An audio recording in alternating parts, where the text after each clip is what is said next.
Welcome back to our channel Kakoli creation. বন্ধুরা, তোমরা সবাই কেমন আছো? আমি তো খুব ভালো আছি। তো শীতকাল মানেই পিঠে পার্বণ।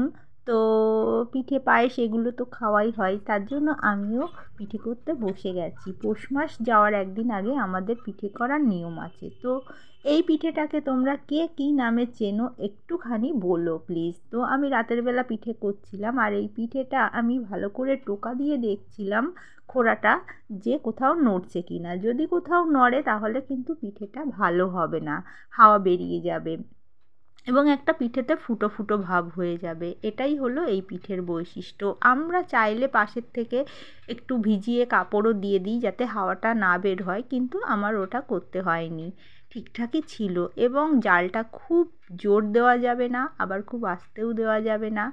তো সেইভাবেই আমি আজ কয়েক বছর ধরেই করছি। পিঠে খুব সুন্দরই হয়। আর পিঠেটা হয়ে যাবে কি করে বুঝবে? একটু ধোয়া ধোয়া উঠবে। আমারও দেখো একটু ধোয়া ধোয়া বেরোচ্ছে, ক্যামেরায় বোঝা যাচ্ছে কি না জানি না। তো আমার পিঠেটা হয়ে গেছে। তো পিঠেটা এবার খুব একটা ভালো হয়েছে কি না তোমরা দেখে বলো, কারণ আমি পুরোপুরি স্যাটিসফাই হতে পারিনি।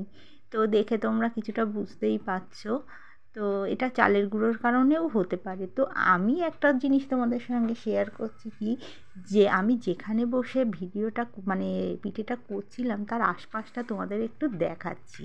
আমার ঘর থেকে, মানে যে ঘরে আমি থাকি, বেডরুম, তার থেকে রান্নাঘরটা অনেকটা দূরে এবং একটা বাগানের মধ্যে।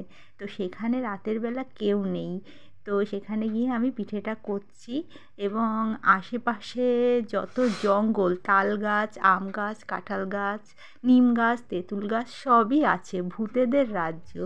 তো আমি সেখানে একা একা ক্যামেরায় ভিডিও করছি আর পিঠেটা করছি যাতে আমার ভয়টা একটু কম লাগে। আমার সত্যিই ভয় করছিল। আর এই যে পাশে তাঁবু দেওয়া না, এর পাশে রয়েছে আমাদের মনসা মন্দির, তার জন্য অনেকটা ভয় কম লাগে। দেখো পিঠে হয়ে গেছে আর এখন খাওয়ার জন্য তৈরি পুরো। এই যে দেখো এরকম হয়েছে।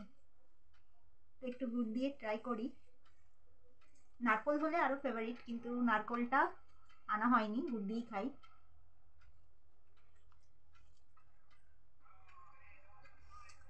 নিজের পিঠে খেয়ে নিজেই প্রশংসা করছি, খুব ভালো লাগে। এটা ভিজানোও যায় দুধে, কিন্তু এবার আর ভিজাবো না, এভাবেই খাবো। তো বন্ধুরা, ভিডিওটা তোমাদের কেমন লাগলো এই বাগানের পিঠে? হ্যাঁ, আমি এটার বাগানের পিঠে নাম দিয়েছি কারণ যেখানে বসে ভিডিওটা করেছি, পিঠেটা করেছি, তোমরা তো দেখলেই পুরোটা। বাইরেটা পুরো অন্ধকার জঙ্গল। তো ভূতেদেরও দিয়ে এসছি ওখানে। তো ভিডিওটা ভালো লাগলে অবশ্যই লাইক করো, কমেন্ট করো, শেয়ার করো ভিডিওটি, এবং আমার চ্যানেলে নতুন হয়ে থাকলে চ্যানেলটিকে সাবস্ক্রাইব করো। টাটা, পিঠে খেয়ে যেও।